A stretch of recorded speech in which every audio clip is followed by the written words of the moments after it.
Too kind. I don't think I'll hear so many people say so many nice things about me again until after I'm dead. In all seriousness, I'm humbled by your presence here today. For those who are not political appointees, I know that your schedules are busy. Not that political appointees aren't busy. I also appreciate, let me hit the reverse button. No, I also do appreciate John Andre and the Federal Seattle Council sponsoring this great event with the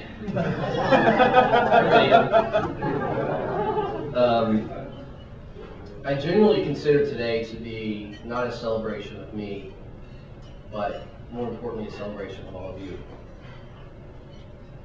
I want to take a few moments to acknowledge and thank some individuals who have helped our cause, but also supported me on a personal level for 5+ years now. First and foremost, my wife. Nobody has been more supportive and has suffered and sacrificed more so that I could learn so much. Thank you.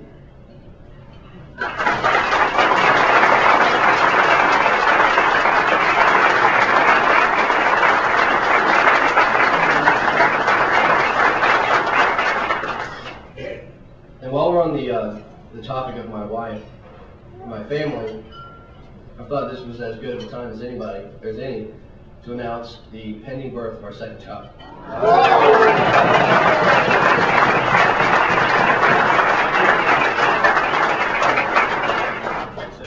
More results.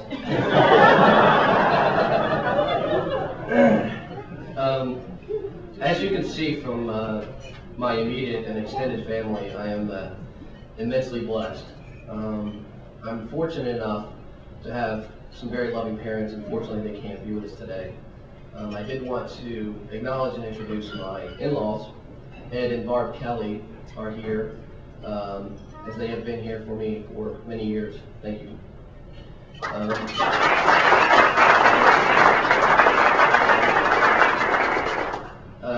To thank a few more people. To Clay, while he's not here, while his intellectual honesty and focus on results, enduring focus on results, have been, in my view, unprecedented across the management agenda of this administration. There are two other characteristics that have been extremely helpful to me in the course of my career, and those two would be his height and his very deep voice. To Mark Foreman, for your poor judgment in hiring me. You did take, in fact, a risk on a young 29-year-old, and I appreciate that. To Dan Chennick and Norm Lorenz, during your interview of me over 5 years ago, you characterized this position as one of transformation, and the federal CIOs and the community would embrace change and transformation and the consolidation of their systems. You could not be more wrong. But I thank you for having faith in me nonetheless. To Jeff. There are many who would say that there's few in government like you. I could end there. Who have accomplished so much over the course of 3 years, yet received so little in acknowledgement and gratitude. I would obviously disagree with those people. But I did want to acknowledge the work that Jeff has done. While Karen and I have attended meetings, Jeff is the one that's run the engine room at OMB, and he should be congratulated for his leadership.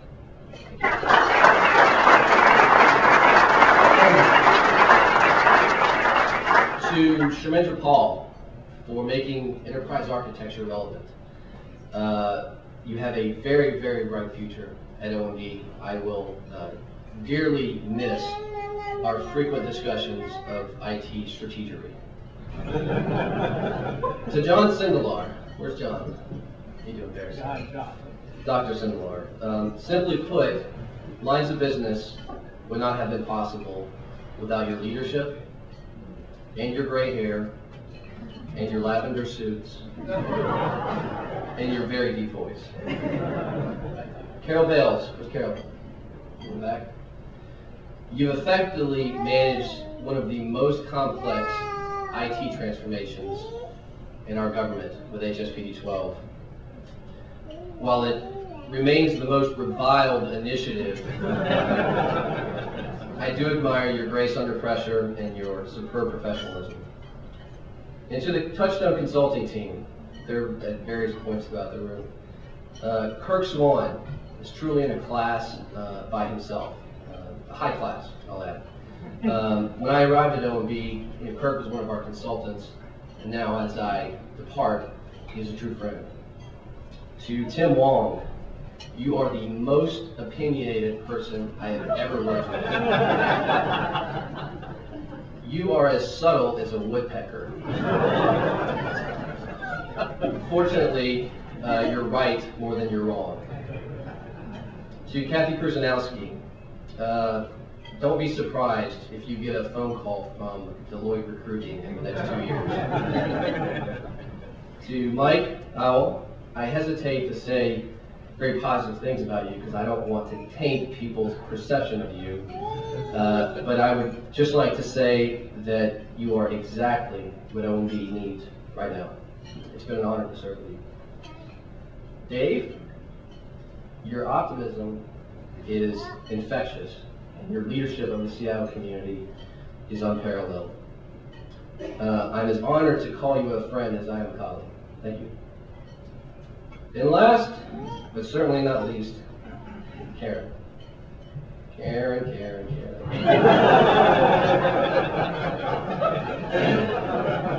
This is on the record, right? Simply put, you are the toughest person I know.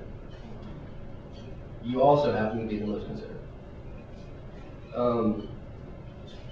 I've gone through some life changes at OMB.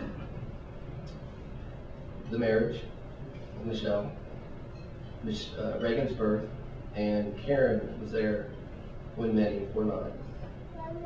I thank you. And I'd like to also comment that there's probably few in this room that would publicly say this, so I'll go ahead and say it. Karen's commitment to service, her unyielding endurance, commute time for West Virginia, her insistence on results, not only has that made our office better, but that has institutionalized this agenda in our government. And it's been an honor to serve. To my future colleagues at Deloitte, there's a few of you here, I know that my decision was correct by the fact that Congressman Tom Davis is riding on my coattails. I look forward to managing him on the staff.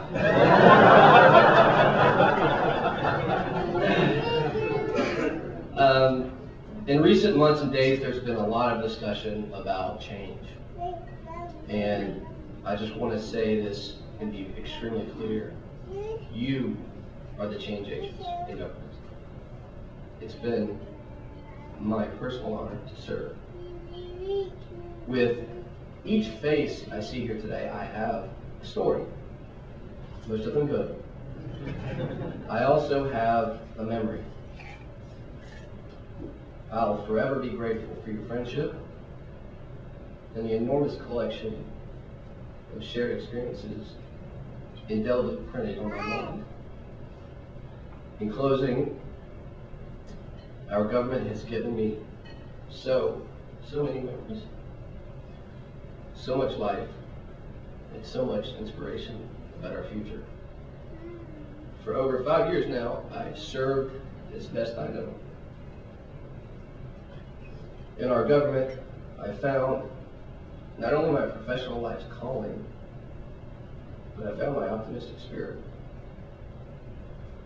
With all that I am, I thank you for your support and friendship. And I love you all. Thank you.